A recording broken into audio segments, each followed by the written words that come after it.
Missed an episode of your favorite podcast? Choose from over a decade of content in our archives, not just the latest episode. All free at GCNlive.com. This is your call to action. Get prepared, America. Economy, survival, energy, disasters. This is USAPrepares.com. Informative radio, educational radio. Interact now by emailing instructor@USAPrepares.com or text at 434-390-7953. Class, please take your seats. Now, your instructor, Vincent Finelli. Our announcer said, please take your seats. You know, that's something that I think is important. Broadcasters need to be polite. And what I'm noticing is that commercials are starting to say please, and other broadcasters are starting to say please. And I love it. I love it. So, good on them. Dr. Shealy, are you blessed? Yes. And always I'm so glad. To be blessed.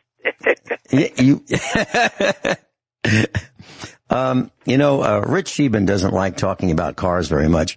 And so whenever he comes on with me, the first thing I say to him before he says a single word is, since you mentioned cars, and then I talk about cars for a couple minutes. But I do have a public, so Dr. Shealy, since you mentioned cars, I have a public service announcement. This is quite important, I think. Now, it doesn't initially relate to medicine, but ultimately it does. Here's what happened. So there's an article in the dailymail.com, and this mother, 52 years old, and it says, headline, mother, 52 is killed instantly when wheel flies off Dodge pickup truck and smashes through her windshield in freak accident while she was driving her 17-year-old son home from baseball. Okay. So now this gal was driving her GMC truck. A wheel flew off, a truck going in the opposite direction, rolled through her windshield and killed her. Now the reason I want to mention this is because I have been talking about these wheel hubs on trucks lately. And I've been talking about it for years, but what's happening in the last 20-something years is instead of having an axle with a wheel bearing that is greased on a routine basis, like every 40,000 miles or so, that was common practice back in the 50s, 60s, probably 30s, 40s, 50s, 60s, 70s, 80s, 90s. But in the last 20, 30 years, we've been replacing, the manufacturers have been using these sealed for life hubs, which are not greasable, and you just throw them away. What happens is people are not paying attention to their front end suspensions because there's nothing to grease. You just, wait till it fails and then you replace these parts. What I'm saying is we have here at our shop replaced every Dodge pickup that's been in here and almost every Chevrolet pickup truck that has these hubs. We have replaced them because they have failed. This is a really serious problem, class. So if you have a pickup truck and it's 2000 or newer, maybe even before 2000, maybe the late 90s, you have these hubs that are not greasable. And you need to pay attention. If you hear a little squealing coming out of your front end when the wheels are turning, you need to pay attention to that and check it. Because if that hub runs out of grease, and they do, the bearings run dry, they will fail and the wheels can fly off. And they can kill you or somebody in front of you or somebody behind you. And I'm very serious about this. So that's our public service announcement. And you may find that if you have, a computer in your car, it'll tell you that there's something wrong with the drivetrain. One of the sensors may sense that there's something going on. If you see that, you need to check and find out if you have a wheel hub / wheel bearing problem. Okay? And that's our public service announcement. Dr. Shealy, what's happening today, in my opinion, is we're not paying attention to vehicles because we have computers to tell us everything. And people don't check under the hoods. They don't check the oil. Why would we check the oil? Because there's a light or a message that comes on our console to tell us these things. It's crazy how we're not paying attention to what's happening all around us, including our health. And the reason it's related to medicine is this lady was killed. And, of course, it wouldn't have done her any good to check her car because it came from another truck. Right. You know, back in the 90s, 1993, I started teaching high school students, and I took all my students. One of the arrangements I made with the superintendent of schools is I said, I'll be a teacher, but I will only report to you, the superintendent. I will not report to the principal because he doesn't know anything about what I'm doing. So I'm not going to go tell him. So I cut this deal with him. And the other thing the deal was that I'll do it, but I want to take all my students on a field trip, and it'll take a day and a half, and we'll do it over the weekend. And I want to take them all to the Computer Electronics Show in Atlanta, Georgia, and I'll pay for the whole thing. So Mrs. Finelli and I paid for a bus to take our students, and we bought shirts for them so we could find them. There's like, I don't know, 100,000 or more people there. And I wanted us to be able to find our students if they got lost. So we bought them all shirts. They were like an electric green color, and they were monogrammed. And anyway, so we're in this bus, and we chartered this bus, and I sat in the front seat next to the bus driver to keep him awake because we left Friday night for Atlanta so we could be there first thing in the morning, from Virginia. And so it was early, and it was daylight, and I saw from the other side of the interstate a wheel tire assembly rolling toward us. It went right from the opposite direction, traffic coming toward us on the opposite side of the median on the interstate. An 18-wheeler tire and wheel was rolling probably 50, 60 miles an hour right toward the windshield of this bus. I'm not kidding. And the driver didn't see it, and I was staying awake all night to keep him awake, and he saw it, and we swerved, and we avoided having this 18-wheeler wheel kill us. And I'm serious. So I've seen this happen. It does happen. And the other part of this little public service announcement is I believe that there's another reason why wheels fall off. Now, there's two other reasons. One, I looked at the image of this wheel, and it was not a factory wheel.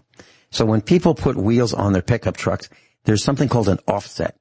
And an offset is how far out the center of the wheel sticks out from what it would normally be from the factory. So you have a leverage effect. And if you have wheels that are different from the factory wheels and the offset pushes the wheels out farther, there's more stress and strain on the bearings and the hubs, and it causes them to fail faster. Okay? So that, when you see these wheels on these pickup trucks that these young people like, and the wheels are sticking out farther than they should, you see that. We all see that. Well, it's crazy. It really is crazy, and it's dangerous. But for some reason, it's allowed by, I don't know, law. It should not be, according to the way I think. That's one thing. And the other thing is that when we're not smart enough, I guess, to use a torque wrench and put the proper amount of torque on these lug nuts and lug bolts to bolt the wheels to the axles, front and rear. We're not smart enough to do that today. When I and our son or anybody in our family works on a vehicle, we use a torque wrench, and we literally torque the nuts and the lug nuts on and the wheel bolts on by hand, and we read the torque wrench to make sure that they are right, and we go around 3 times after we got the right torque to make sure that we got it right the first time, the second time, and the third time. So, Dr. Shealy, I wanted to say that, using the pneumatic impact guns and electric impact guns is not sufficient to tighten the wheel bolts and lug nuts on wheels. And everybody does it the wrong way. Walmart, everybody, they all use impact guns and electric impact guns and pneumatic impact guns.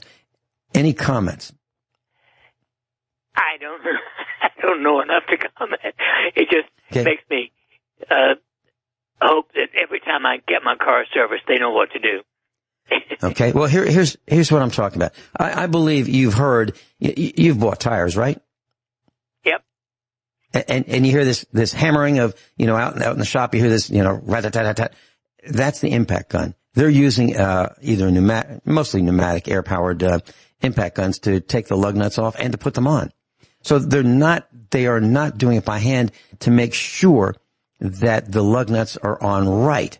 Now, you have the hands of a surgeon, skilled hands, and you can tell by feel and touch Well, I've seen you use hypodermic needles and infusions, and you know, your hands aren't shaking, and you know, you've got the skill and you've got the touch and you've got, you know, the experience so that you know by art and by science how to do it. I don't think these other guys do. I don't think these young people who handle these impact guns know exactly what they're doing. And, so I just wanted to say that I'm very, very concerned about the car in front of you, the car alongside of you, and the car behind you, because vehicles are not being maintained properly today, in my opinion. Wow. So that's my public service announcement. And I'll bet you have never seen anybody use a hand torque wrench to tighten the bolts on a wheel. They always, whether you go to the big tire chains or Walmart or wherever you get your dealer for your tires, no matter where you go, they do it with an impact gun. I'm certain of it because I've never seen it. We're the only guys I know that do it, you know, the old fashioned hard way. And by the way, if you read the owner's manual of your vehicle, it'll tell you, don't use an impact gun on your wheels because you'll bend the wheels. Do it by hand. They tell you that, but nobody does. Not even Sam's Club. So that was my thought. Do you have any comments about what you've been teaching, Dr. Shealy, in the last several weeks on the radio, on video, and you know, in your broadcast that you want to share with us? Well, I was on Saturday Night Alive on Friday, on Saturday. Whatever it was, I was up past my bedtime, and it was all about self-regulation and self-training, as usual. Because that, to me, is the most important thing in the world, is to train your own brain so that you can rely upon it for your health instead of somebody else or something else. Mm-hmm. Well, I've got in my hands a copy of a book. It's got a yellow cover. I'm looking for the publication date. Let's see. I'm getting close to it. 1977, I believe it was published in 1977. That'd be 90 Days to Self-Help. That's it. 90 Days to Self-Help, the revolutionary step-by-step guide to mind and body harmony through diet, vitamins, and exercise by C. Norman Shealy, MD. And it says here, Dr. Shealy has developed a progressive training system for relaxation of the body, mind, and spirit from the Library Journal. And the interesting thing about this is some people valued their books. And I was able to buy this used on the Internet. It's out of print, isn't it, Dr. Shealy? Yep. Okay. But it is still available online on my website. Okay. As a download, right? Yeah, but it's free. It's free? Great. Okay, class, 90 Days to Self-Health, Health, and that's at normshealy.com. And this particular book has what looks like a notary public seal on it.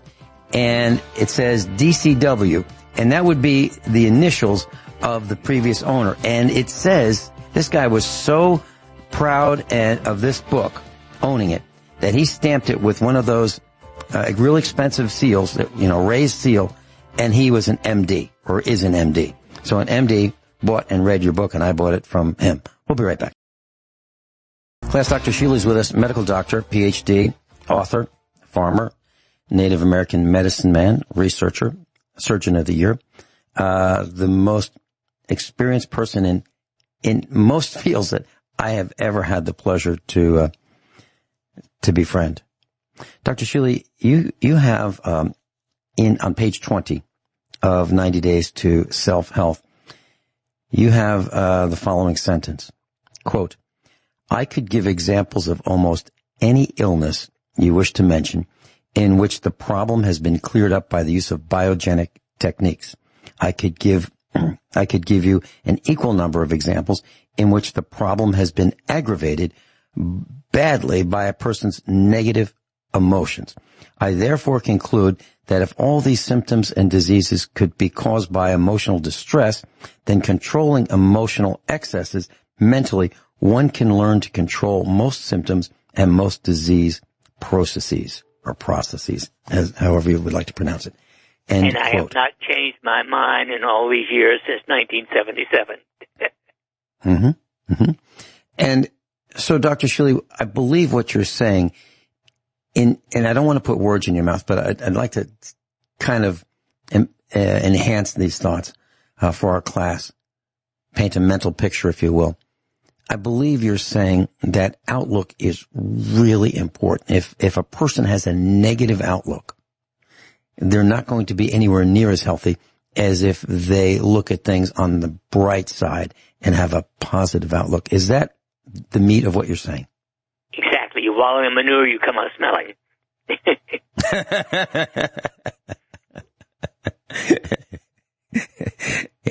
Yeah. And my mom used to say, Vinny, you are known by the friends you keep. Now, is that translate, through osmosis, if you will, so that if you hang around with people who are grumpy and angry and look at the world in negative ways all the time, that can rub off and you can be unhealthy just by your associations? Yes. No question about it. You can't afford the luxury of, hanging out with dumbbells. Yeah, I agree with that. So let's see, I have a couple articles in front of me. I normally don't do this, but I just wanted to put an exclamation point on something that you've been saying. I found this on the internet, and let me just read this headline. And this is something that you have been saying for years, but it's finally caught on. Quote, Daily Mail. Falling sperm counts are a threat to human survival, expert warns. Dr. Swan is a foremost expert on fertility at the Icahn School of Medicine at Mount Sinai in New York. Her new book, Countdown, predicts that a large share of the world's human population will not be able to reproduce on their own by 2050. That's not too far. That's like 29 years from now. Her 2017 study found that sperm counts declined by more than 50% between 1973 and 2011 at a rate of a little over 1% per year, meaning 1% decline per year. CDC estimated that 9% of men were infertile in 2018. So Dr. Swan's study suggests that rate would rise to 41% by 2050. Continues to say, although fertility is complex, Dr. Swan theorizes that everywhere chemicals, quote, everywhere chemicals, end quote, called phthalates, if I'm pronouncing that right, which are used in countless products, are driving the trend, end quote. Dr. Shealy, nothing new in what you've been saying. You've been saying that for years, and they just figured it out. Actually, the total sperm count in 1960 was 150 million. Today it is 40 million average, and actually 20 million is infertile. And I've been working with infertile men since the early 90s. And it's mainly due to fluoride. Fluoride. Well, it's everywhere. It's everywhere. And, it's, if you buy a can of soup, if you buy pasta, if you buy dairy, all of these products are generally made in cities. And they use city water, which is almost 100% fluoridated. We'll be right back with Dr. Norm Shealy. We'll talk more about this, class. Class, in case you missed it, at the bottom of the hour news, there was a special interview about NASCAR racing, and I want to give you the highlights of it. It'll only take one sentence to do it. So you might want to write this down in case you missed it. The person being interviewed, I guess, was a NASCAR driver, and he said about car racing, he said, it's always nice when the speed is there. It's always nice when the speed is there. So make sure you write that down, because that was the most important thing that he said. I just can't believe it. When I listen to these sports reports by these bumbling people who can hardly get a sentence or a fragment of a sentence out, and they come up with something like that, NASCAR racing, it's always nice when the speed is there. That's what the whole thing is about. I can't believe how far radio has fallen, Dr. Shealy. I have almost, I have almost worn out the search button on my radio. When I go to the big city, Springfield, which is very, very seldom, I would push next, and I can't find anything. In an hour drive to Springfield, I can't find anything worth listening to on most radio stations. It's hurry, get it, because, we've got for you, if you call right now, you will win a free ticket to the BB Gun Expo in Branson, and you'll get a free ticket to the BB Gun Museum. Really? Who wants to see that? Are you finding the same thing, or is it just my radio? It's the same. I haven't turned on television in over 3.5 years. I listen to the radio maybe 20 minutes a day coming to and from work.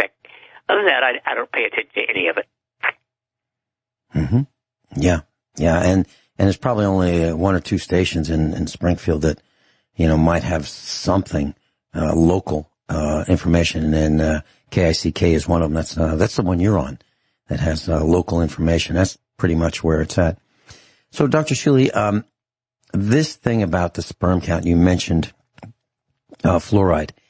Is there anything else driving sperm count down? Would it be something like these estrogen mimickers that are in dishwashing detergent, laundry detergent, etc.? Would that be also a contributing factor? Or absolutely. And of course, don't forget glyphosate. It is a poison to every organ in your body, including your fertility organs. And 65% of all the rain, 75% of all the rain in this country has Roundup in it. Mm-hmm. And there's no way we can avoid this, because if you go out and you get some rain on you, you're getting glyphosate. If you drink water from the city, it's got glyphosate, and it's probably even in well water, because well water is, frankly, it's rain that's been filtered through the filter media, which is the ground, right? Yep. So what do we do, Dr. Shealy? Filtered water, obviously you do it, we do it. What is that it? Is that all we can do? Well, I mean, you could filter even the water coming out of your well and get rid of the fluoride in it, but I don't know that anything will remove all the junk. I'm not sure, for instance, the Berkey, which is the one we use here at the office, I'm not sure it removes glyphosate. I know it's supposed to remove fluoride and chloride, but what about glyphosate? Mm-hmm. Mm-hmm. Well, we use ProPure here, and the ProPure is a little bit different. I haven't seen the latest Berkey element, but ProPure has a ceramic shell. It's a hard shell infused with silver. So the silver attempts to kill the biologicals in the water. Then inside this shell are carbon granules, which absorb lots of chemicals. And there is ProPure claims that they can reduce the fluoride in the water as well. So I don't know what the Berkey does, but carbon block filter is a really good start, and that's what Berkey was. They take coconut shells, heat them up, and make carbon, and then they compress the carbon into a cylindrical shape, and the water goes through this through gravity slowly through this cylindrical filter, and the toxins are absorbed by the carbon, which is a great way to go. Then you throw out the carbon, which has accumulated all these toxins in it. So it's kind of like an oil filter for a car, except it's for water. And I think it works really, really pretty well. both of them. But we've standardized here at our house on the ProPure. And here's our thought, Dr. Shealy, and I'd love to hear your comments. We could test the water, once a year. However, we don't know what's going to happen tomorrow. So if we test it today, something could happen, right? And we could be poisoning ourselves tomorrow. So what we do is we filter the water anyway. Your thoughts? I think that's wise. I think it's extremely wise to do the best you can. And I don't know how to go beyond that. Until the government comes smart enough to ban things like Monsanto, we're in trouble.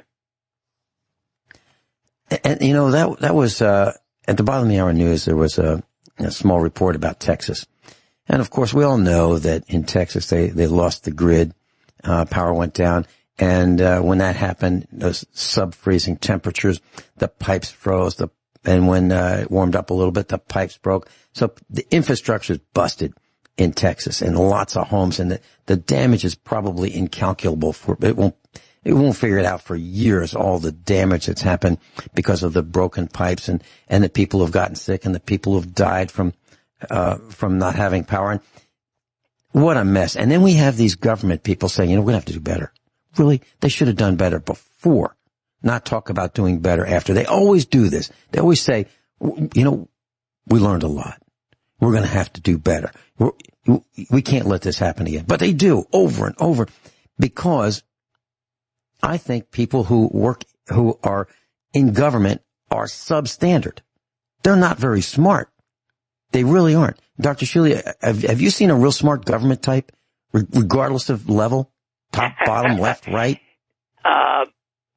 That's asking a question that can't be answered anywhere in the world, because there ain't none. Right.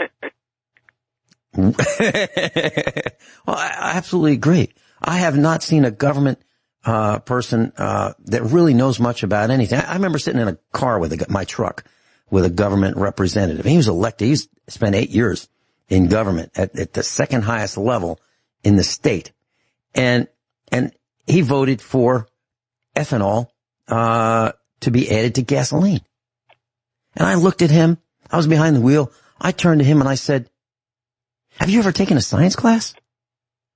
Seriously, it takes more energy to make a gallon of ethanol than a gallon of ethanol has. Why would anybody do that?"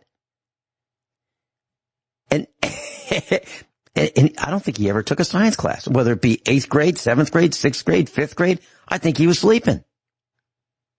Why would anybody do that? He said, "You don't know the pressure.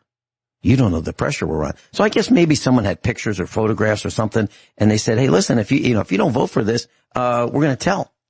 We're going to tell and show, and geez, that, it'd be terrible for you. So vote yes for ethanol." I think that's what happens.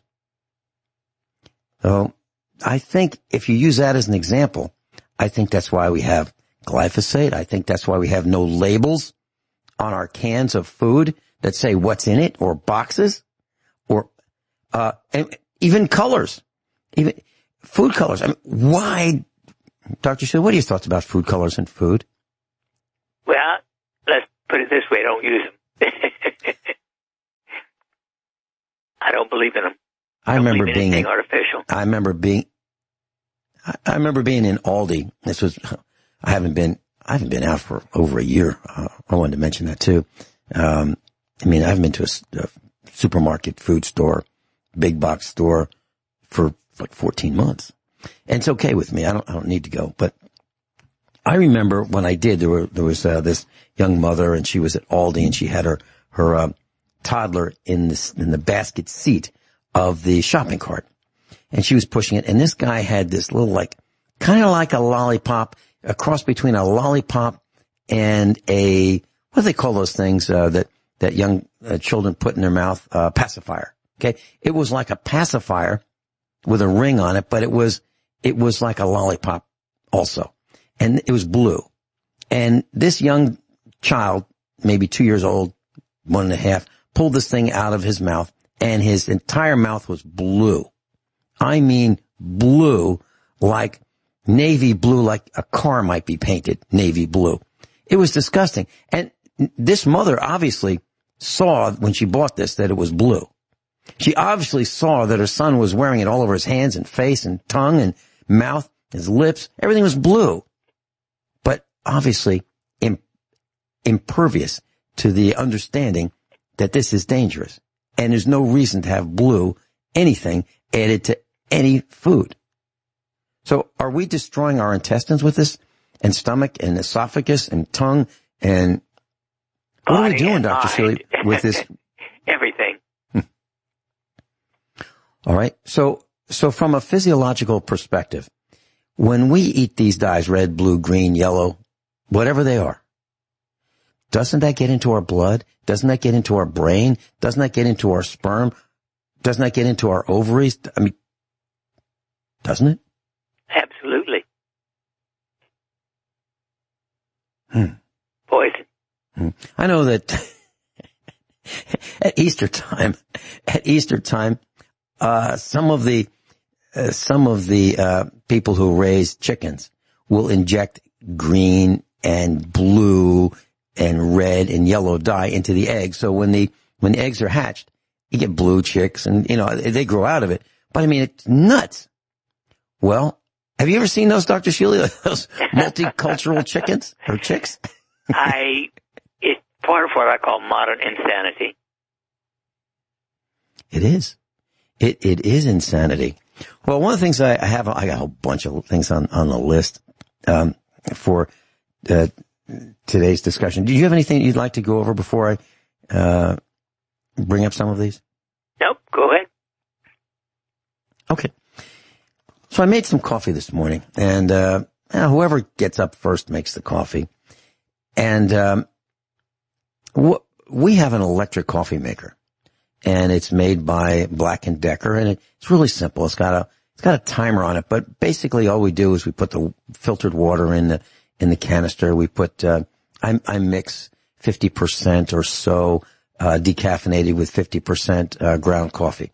And I press the button and coffee comes out. And the coffee filter that we use is a stainless steel, very, very fine screen, and it is reusable. So it's not a paper, filter that, just throw out the coffee grounds. And there's several reasons. One is I'm thinking about the, dioxins in the paper, whether it be brown paper or white paper, coffee filters. And, the other thing is I want to put the coffee grounds in the compost pile. I don't want to throw them out because it's valuable.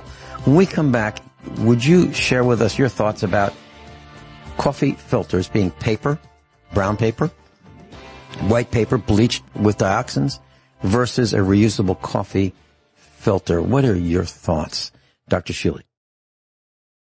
I'm delighted to be broadcasting with my very close and very dear friend, Dr. Norman Shealy. And Dr. Shealy befriended me before I befriended him. He was first. And and that was about 10 years ago in the studio at a radio station in Springfield, Missouri. And Dr. Shealy, I really want to say thank you for extending that friendship. It's been wonderful, and I love broadcasting with you on Mondays, and it's wonderful seeing you. And by the way, our chickens are just starting to lay eggs again. The cold and the darkness has shut off their egg producing ability, but they're starting to come back. So next time we swing through Springfield, we'll be bringing you some brown eggs. So back to coffee. What do you think about the paper filters versus the reusable stainless steel, very, very fine mesh screen? Which do you use? I prefer the stainless steel, but you can't always have it with you when you travel. Mm-hmm. Right. Well, we do that. We use the stainless steel one, and the break-even point is roughly 100 pots of coffee. So, that would be a third of a year, roughly speaking. So they're about $5 or $6. You can get them, and they're sold with a brand name Gold, Gold, space Tone, Gold Tone. And if you're really careful with them and you don't use metal when you clean them with a spoon and remove the old grounds, and don't put the grounds down the sink because you'll clog your drain pipes. So, just put it in a in a plate or something and put it in the garden. But when you wash out this stainless steel screen, be very, very careful to fully rinse many, many, many times the detergent, because it's easy for detergent to stick on the screen, and then you'll be drinking detergent. Your thoughts about drinking liquid detergent as a residue on the screen, Dr. Shealy? Minimally to moderately poison. Yeah.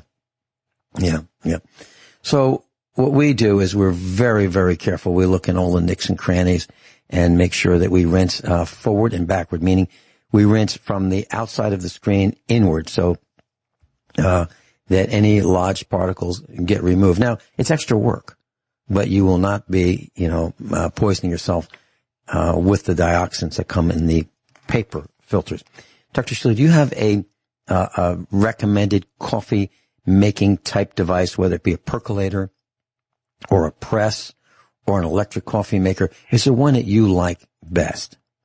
Well, actually, it's one where you pour it into a glass thing about 20 ounces deep, and you just pour the hot water over it, and then you push down a stainless steel thing that has a filter, plastic and other filter below, and then you just drain it that way. I understand. Okay, that would be yes, that would be a coffee press. Yeah, I think they're also called like a French. I think it's a French style or design for making coffee. I've never used one. I've seen them. I've seen images of them, but I've never used one. So going back to, we use a Black & Decker electric coffee maker, and it's been going for 7-8 years now. They're $20 on, you can get it from the Chinese factory outlet, Walmart, and it's been working fine. And we clean it out with a little bit of white vinegar, and we run that through, mix it with some water, run it through, and that removes any of the deposits that might be left over in the heating element system of the coffee maker. So you can take, let's say 3 ounces or 4 ounces of white vinegar, mix it with 3 or 4 ounces of water, put it in the hopper, and turn it on. And that will clean out and dissolve, the lime deposits and the hard water deposits inside your electric coffee maker. And you should do that, once a month at least. Dr. Shealy, back in around 1900, maybe 1905, there was the first successful demonstration and manufacturing of decaffeinated coffee. And it was done by a German coffee merchant. And it was called Sanka, S-A-N-K-A, for sale in the United States. And I believe S-A-N means without, K-A would be caffeine in German. So without caffeine, coffee. And it tasted, almost the same as non-modified regular ground coffee. But what they did was they used benzene.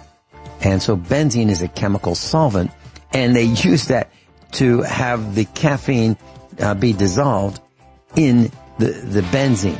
So this coffee, Sanka, which was made by a company called Cafe, K-A-F-F-E-E space H-A-G, was the first to produce the instant decaffeinated coffee. But it was a carcinogen. It would cause cancer. And so let's talk a little bit about that and what companies have done to us over the years. And I don't think they do it anymore, but we'll be right back. Everybody blissed?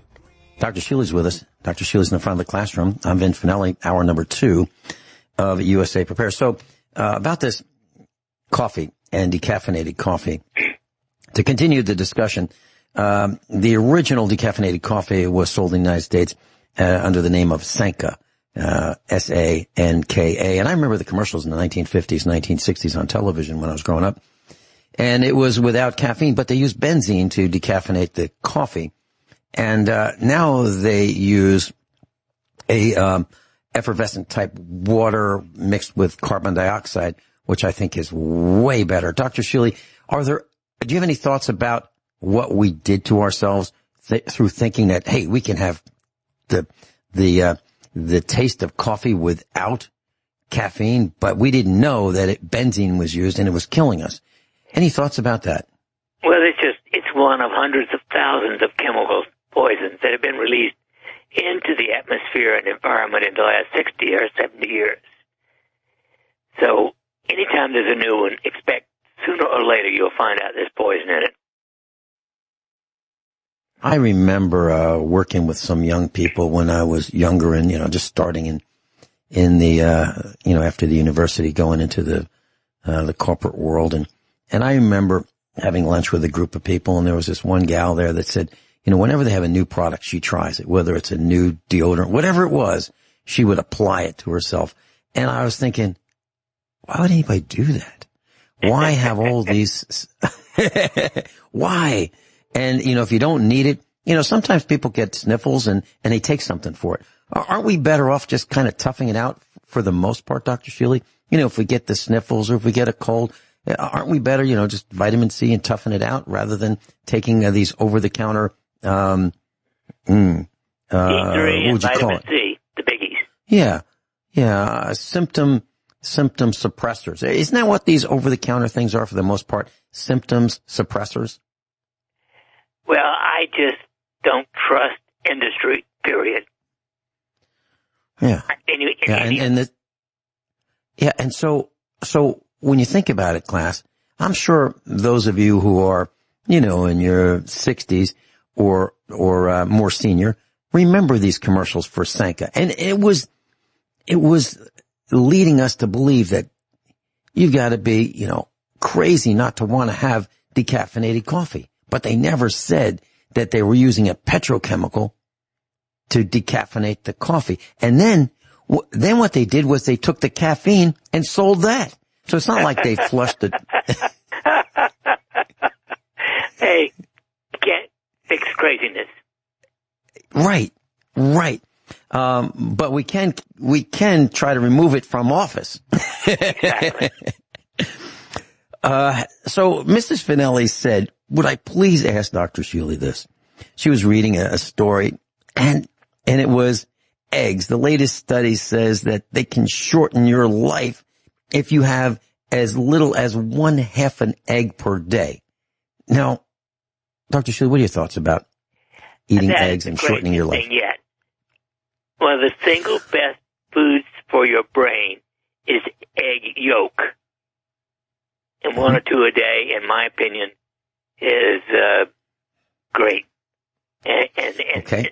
That nonsense about low-fat diet has been going on since I was a sophomore in medical school. And 90% of it is absolute nonsense. Well, and I agree with you. I have an egg. I have a whole egg every day, and they're usually brown eggs when when the chickens are laying them. But lately they've been we've had them delivered. The white eggs because we didn't have any. Chickens weren't laying them, but the brown eggs have a darker colored yolk. They are a little bit stronger. And when you first look at a brown egg, class, you go, something's wrong with this egg. Then once you get used to them and then you go to a white egg, you go, this thing's anemic. This white egg. No, I agree. I prefer brown eggs, and I do like 1 or 2 a day. Mm-hmm. Okay. And that was my question. What would be a reasonable amount of eggs for the average person to have per day or per week? What should for I think 2 optimal a day, as long as you I prefer not cooking the yolk. In other words, I like the yolk still to be runny, so I prefer to have mine soft-boiled or sunny side up. Mm-hmm. I think it's a slightly better quality fat then. Okay, so we don't destroy the amino acids by heating it, right? Exactly. I'm not there yet. Let me tell you how I cook eggs, and maybe you can tell me if I got to stop and do a U-turn or something. What I do is I take a stainless steel pan, a Revereware pan, a small skillet, and I put a very small amount of butter. I would say 1/3 of a teaspoon of real butter in the bottom of it. I heat it lightly, and I put the pan on a very low heat gas propane stove. And I take whole milk, not the 2%, the regular milk, and I use a large soup spoon and a fork, and I beat the milk into the egg until it's a uniform consistency, and then I heat it over low heat, and that's how I make a scrambled egg with that much butter. Am I using too much butter, Dr. Shealy? Oh, no. No, I think that's fine. Okay. I haven't and then used olive oil or avocado oil, but I don't think it matters. Okay. I have avocado oil, and I was experimenting with just avocado oil because we've talked about that in the past over the years for cooking eggs. And what I found out was I was using too much, and so I had extra liquid. So I would tilt the pan after the eggs were cooked, the scrambled eggs were cooked. I would tilt the pan so that the extra oils would run to the edge of the pan, and then I would remove the eggs and eat them. And then the dogs would get that, the avocado oil or the olive oil that was left over, because I didn't want to throw that away. And what I found out was, is that okay, Dr. Shealy, doing it that way? Or should I be eating that? Tonto loves that. Mm-hmm. Okay. All right. And so Tonto is your shepherd, right? Yep. Mm-hmm. Here's what I found out. When we had a surplus of eggs, we would, we'd give them to neighbors, we'd bring them to you, and we would eat them, and the dogs would eat them. And what I found out was their coat would look better, several weeks after having eggs than if they didn't have them. So that kind of tells me that there's a reason why they need to have eggs. What is your medical conclusion based on that little bit of evidence that I gave you, Dr. Shealy? I think there is good evidence that the fat in the egg helps you make anandamide, the bliss hormone. It's part of omega-3, omega-6, and actually that's how you make anandamide. Mm-hmm. Mm-hmm.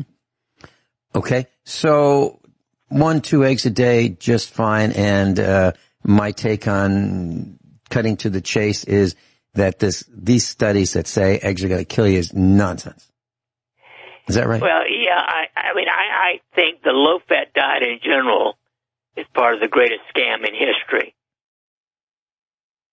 My cholesterol last time I checked it a few months ago was only 136.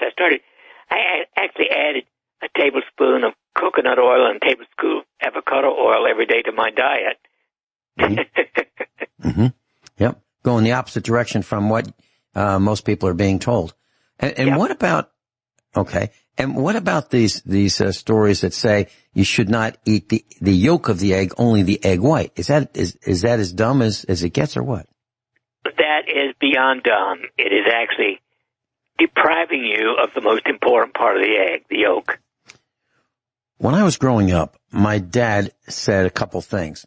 He said that eggs are the most perfect food, and I also believe he said milk is almost most perfect food. Do you think that's correct? I agree. Mm-hmm. That's what babies live on. All right. Yeah, I agree. So, and it seems amazing to me that these manufacturers, these multinationals and these large corporations have conned people into saying, we're going to take milk and we're going to make it better for you. So we're going to take the cream off and we're going to sell you less in the same size jug, and we're going to tell you it's better for you. Meaning, 2% milk, whatever that is. It's like mostly water, right? Yep. Why would we do that? And it's probably fluoridated water. There are people who drink light beer. And light beer, I read an article many, many years ago. I'm not advocating or not advocating drinking beer. I'm just being neutral on it. But here's what this story that I read said. If you take a regular beer, like Bud or any other brand, and you put an ice cube in it, when that ice cube dissolves, you've made yourself a light beer.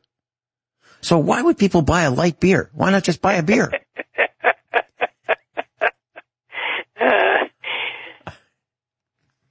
And that's the truth. Yeah. They We're talking about of idiots. Yeah. We were talking about chemicals, and I'm going to be a little bit gross here.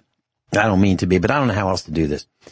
So over the years, I read, my mom used to listen to Carlton Fredericks, and I used to listen to a guy by the name of James Amino Corey, and it looks like Korea, and he died of, I believe, a heart attack. He was an owner of Gold Gym out in Philadelphia, in the Philadelphia area.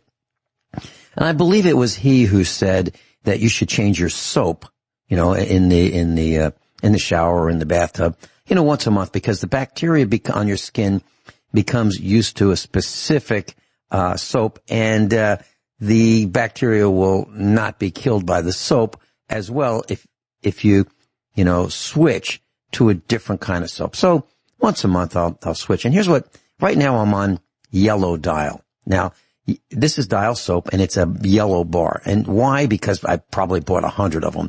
And I also bought the white bar of Dial. So let me explain it this way.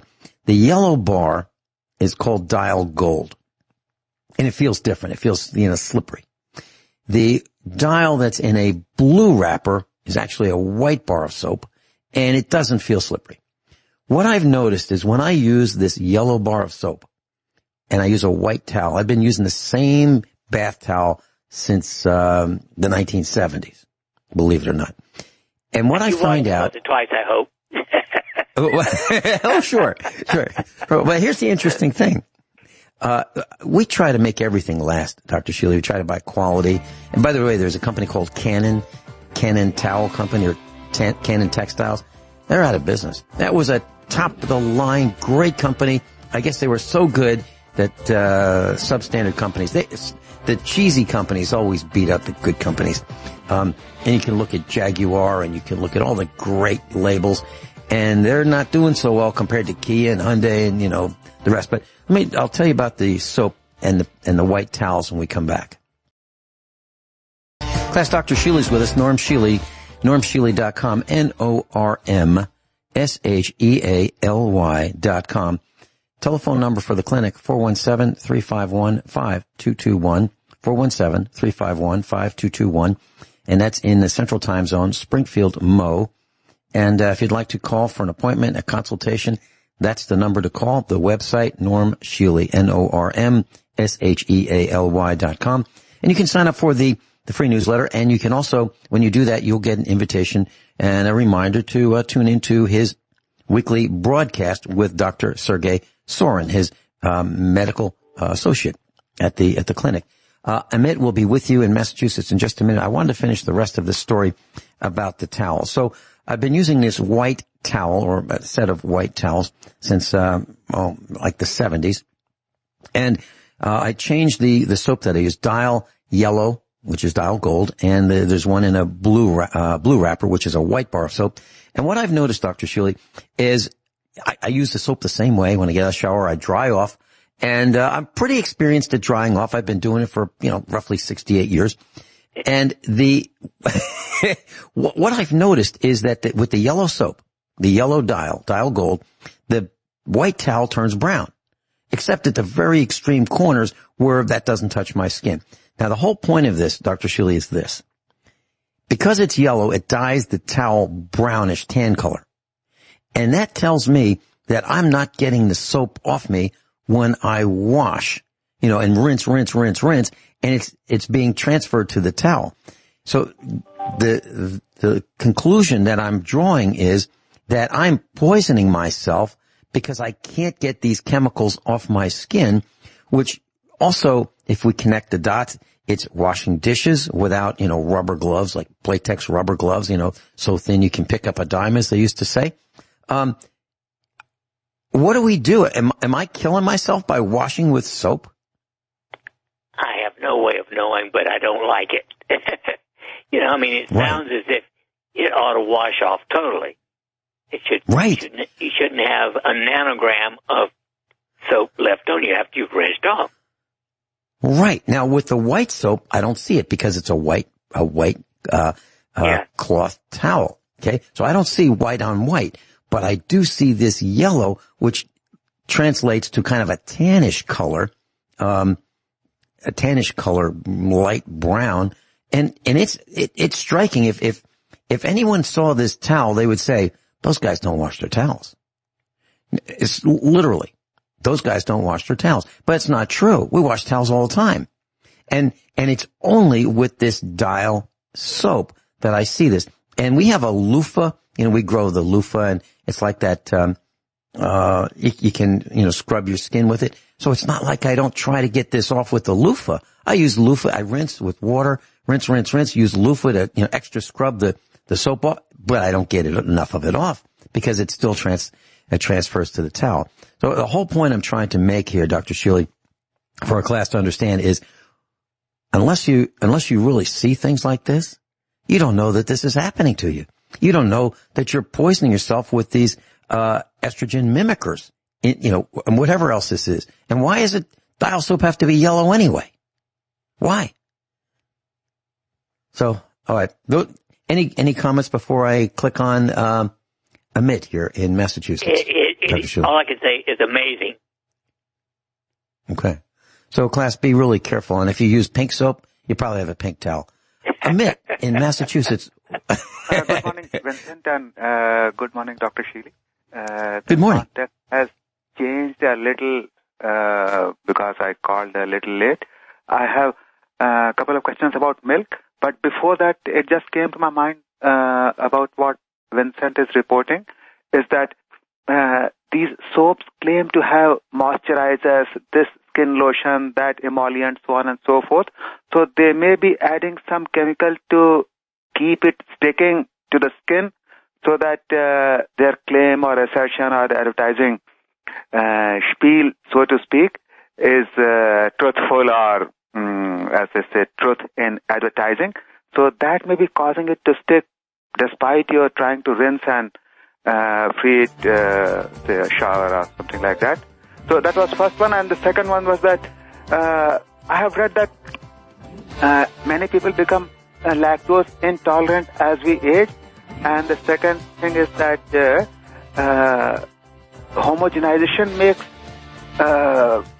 difficult to digest. That is, if milk is homogenized, then it is difficult to digest, particularly the fat part. So those were the questions to Dr. Shealy. Hold that thought. We'll be right back with Amit and Dr. Shealy. From 9 a.m. through 11 a.m. Central Time, live right here on Genesis Communications Network. Amit, back to you. You want to talk about homogenized milk? Yes, as I said, I have read that as we age, most of us lose ability to digest the lactose in the milk and maybe milk generally.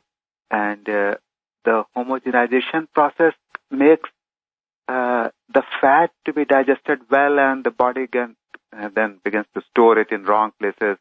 So that's what I wanted to ask Dr. Shealy to comment on.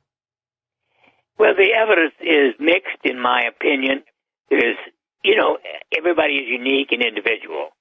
And I grew up where the milk came to the top of the bottle when you opened it and you shook it up before you drank it. But it hasn't been that way in many decades now. And I don't even know how you can buy non-homogenized milk anymore.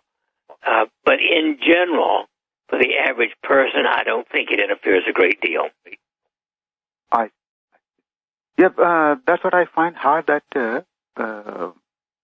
all milk is homogenized, even if it is lactose free. And I'm not a subscriber to this free, that free, like Vincent discussed earlier, that caffeine free coffee. So I just stay clear of these dash free things. So you're right, homogenized milk is everywhere. That is one just maybe it's a federal requirement or something like that. So, well, unless one is allergic to the protein in milk, I do consider milk protein to be the greatest quality protein in the world. Okay. Yeah, that was the Ayurvedic view as well, that milk was treated on par with elixir, ELIXIR. but that was not homogenized and that was not pasteurized at all. And back in India when we were growing up, or I was growing up, it was easy to separate milk fat by just boiling or fermenting. But that cannot be done for homogenized milk because fat is mixed everywhere, as the name homogenization suggests, that milk is distributed in the entire body or volume of the milk. So making milk fat is not possible at all. So that was the other thing. But I also want to thank you for sending me that Saturday Night Alive link. I thoroughly enjoyed the program. I could attend it only for 2 hours because then it became 11 o'clock and I started feeling sleepy. So yes, the recording of the last 1 hour, but it was really an eye-opening program, let alone seeing that magic show. So thank you for sending me that newbie link and I could attend that free. Thank you. Thank you, Vincent. Thank you. Well, interestingly, you can make kefir out of regular bottled milk. I've done that for years. So it doesn't, regular, whole, pasteurized, homogenized, and all that, at least still makes good kefir. It tastes like kefir. And it looks, it gets thicker like kefir. Yeah, I heard you discussing making your own kefir, so I have not acted on that, but I heard you discussing the nutritional benefits of kefir. I buy a kefir culture on the internet, and you mix 1 package of this in 2 quarts of milk, and it sits at 78 degrees for 12 to 24 hours, and then you have kefir. It's a nice, thick, slightly sour, excellent type of kefir with good probiotics. Very good for the intestinal system and the digestion. Okay. Thank you, Dr. Shealy, and thank you, Vincent. Oh, you're so welcome. Thank you for calling in, Amit. Bye. Bye-bye. All right, that was Amit. Dr. Shealy, I've got several other things. Is there anything that you wanted to cover before I continue? No, keep going. Okay. I know some people who have respiratory issues. And we were talking with a guy today who called, and he's going to the dentist and he's having some teeth pulled. And I know for a fact that this particular man uses a steroid inhaler. And when you look at the complications of these steroid inhalers, they say that causes fast heartbeat and it causes thrush. And I believe, and I can't prove this, but the evidence that I have seen from people who use these things, they lose their teeth and they get all kinds of dental cavities and caries. Have you come to the same conclusion, Dr. Shealy, or not? Yes, I do not like steroids except in extreme immune deficiency cases.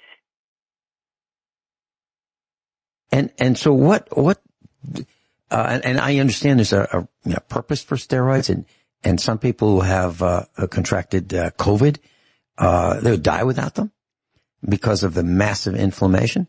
What do steroids do that is of such concern, Dr. Shealy? Well, they contain cortisone or cortisone-like products, and they inhibit or cause a decrease in the most anti-stress hormone, DHEA, dehydroepiandrosterone. So the higher your cortisone, the lower your DHEA, and the weaker your immune system becomes. Mm-hmm. So what I'm hearing, Dr. Shealy, is that someone who has been prescribed these drugs will heal less quickly than without them. Is that right? Generally? Well, again, it depends on the seriousness of the degree. Uh-huh. In a very serious inflammatory disease, it may save your life. Mm-hmm. But it also has complications. My favorite all-time case was a man who had been on prednisone for 4 years. He came in dying of abscesses from staphylococcus and fungi. And what was the result? he died. Oh. All the antibiotics in the world couldn't save him at that point. Okay. So what is thrush, Dr. Shealy? Because I have read about this, and the tongue gets white, and I've never seen anybody with it, but I've read about it. What is it? Is it a fungal infection? Yes. Okay. Well, a lot of people are on these Symbicort type inhalers. Okay. What about titrating thyroid medications like Synthroid, Armour Thyroid? How does a person know the correct amount? Is it through blood tests? Is it through how they feel? How does a person know if they're taking the right amount? The only way I know is measuring your oral temperature when you've been out of bed 2 or 3 hours. Mm-hmm. Ideally, your temperature should be 98.6 after you've been up several hours. If it's below 98.4, you're not getting enough thyroid. Okay. And what about too much? Well, then it can cause all kinds of problems, like a rapid heartbeat, anxiety. It's too much. Okay. And can a person reduce the amount that they're taking? Let's say they're taking whatever the standard dose is, and they find out they're racing around and they're running 120 miles an hour. Is that one of the symptoms of a little too much? Oh, yes, it would be. I mean, you really need a physician who's holistic, because the average physician doesn't even know what Armour Thyroid is and won't even prescribe it.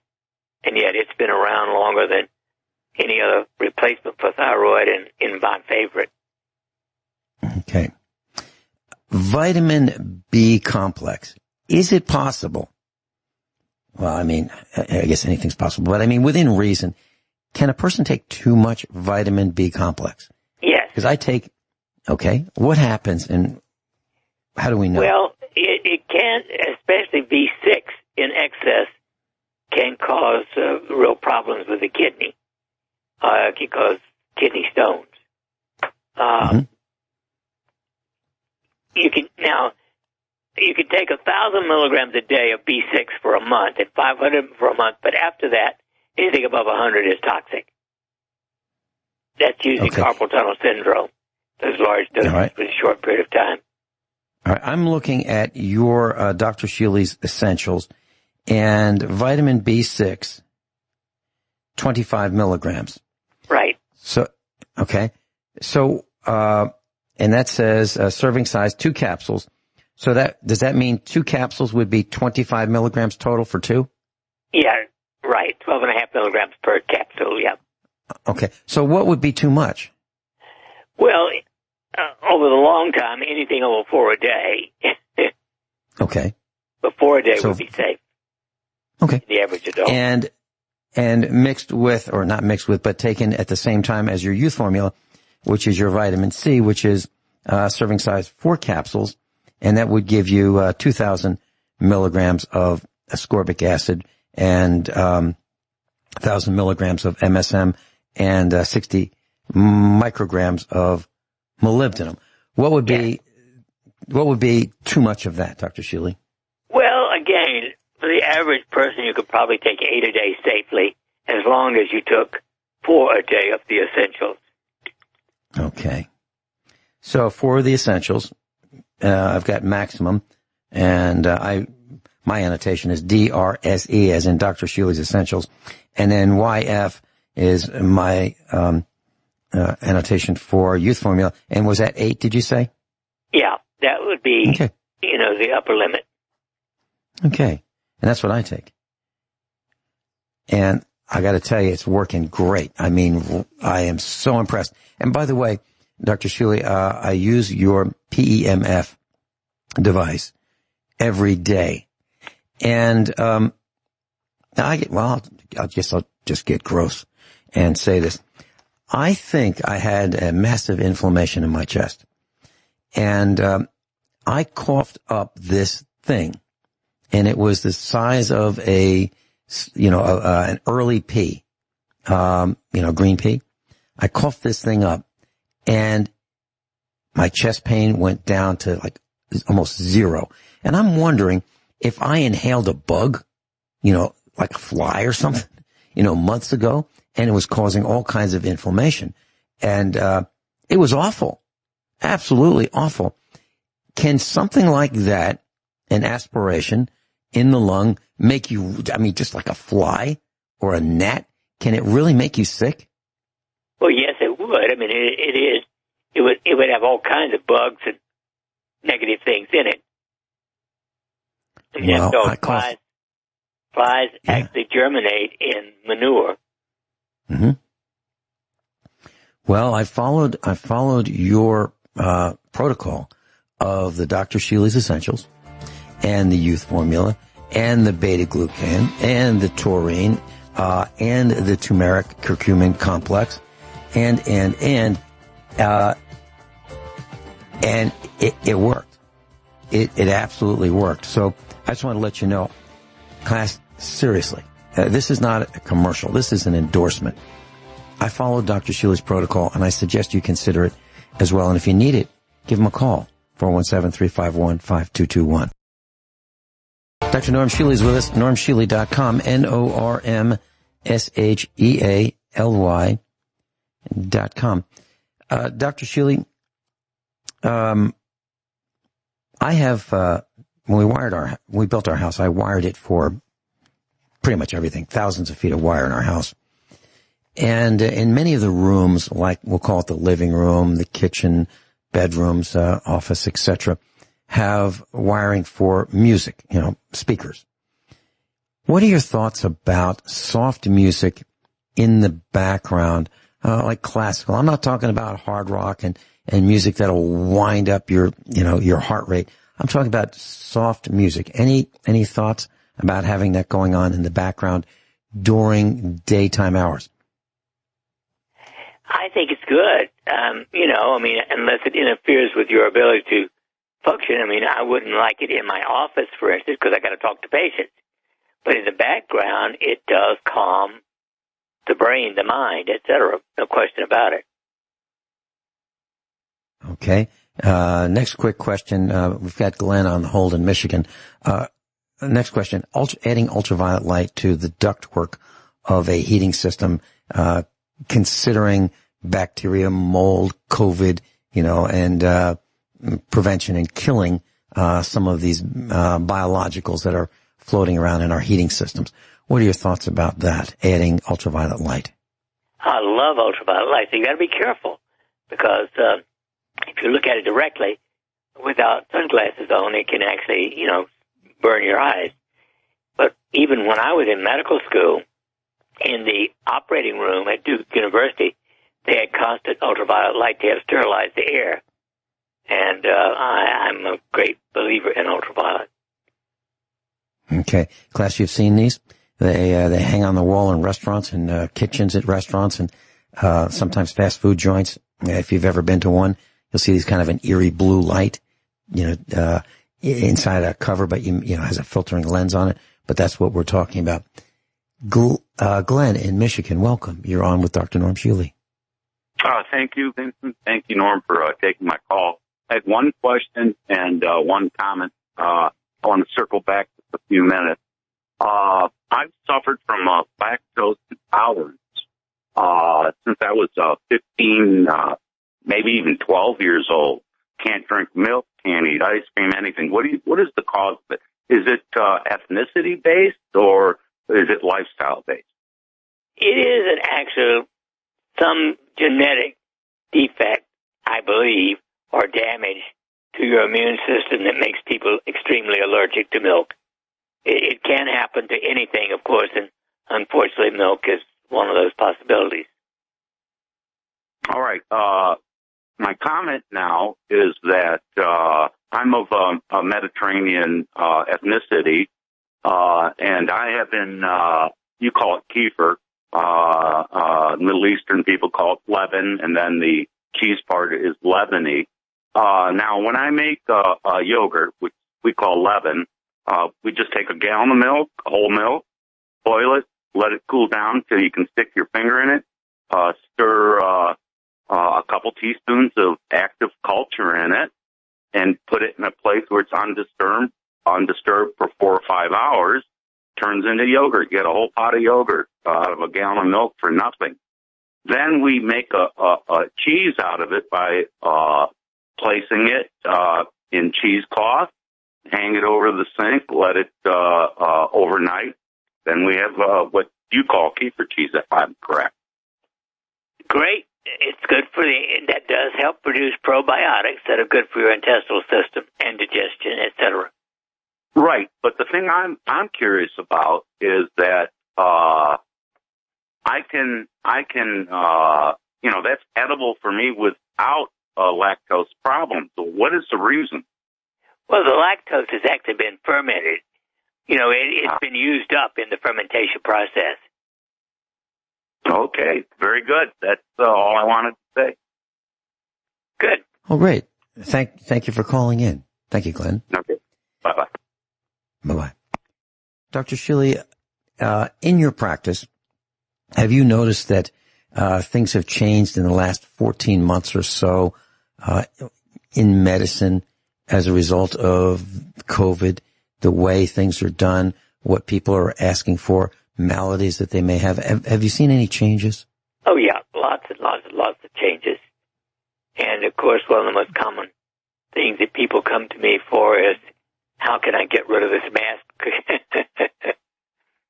And if they have allergies and immune dysfunctions, I will give them what I consider a medical exemption. But that's not going to be recognized everywhere you go. Mm-hmm. You mentioned the word lavage, L-A-V-A-G-E, on a previous broadcast. We never talked about it. What is a lavage? A lavide? L-A-V-I-D-E? No, lavage. Lavage. Oh, that is actually essentially washing something. Mm-hmm. Washing an organ. Yeah. Is it a safe? A cleansing. Is it a safe process? Well, it depends on how it's done, obviously, as everything else. But yes, it can be. Very good. Dr. Shealy, thank you so much for being with us for 2 hours today. I'm looking forward to next week's broadcast with Dr. Norm Shealy. Always a pleasure. Norm Shealy. Blessings, Dr. Shealy. Always a pleasure.